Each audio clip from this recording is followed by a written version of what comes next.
আমার নাম ইকরাম, পঞ্চম শ্রেণীতে পড়ি। আমি একটি কবিতা আবৃত্তি করব। কবিতার নাম বিদ্রোহী, লিখেছেন কাজী নজরুল ইসলাম।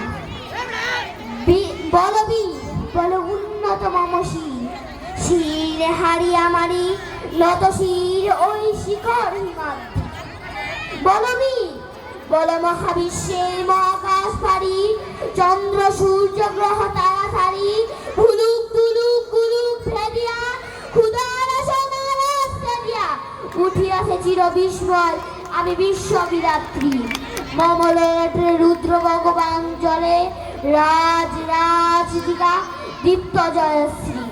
বলবি আমি চির উন্নতশীল, আমি চির দুর্দম দুর্বিনীত নৃশংস, আমি মহাবলের নটরাজ, আমি সাইক্লোন, আমি ধ্বংস, আমি মহাভয়, আমি অভিশাপ বৃদ্ধি, আমি দলে যাই যত বন্ধন যত নিয়ম কানুন শৃঙ্খল, আমি মানি না কোনো আইন, আমি ভরা করি ভয় করি, আমি টর্পেডো ভীম ভাসমান ভাই, আমি বলবীর বল উন্নত মহাশীল, আমি চির দুর্দম দুর্বিনী, আমি ধন্যবাদ।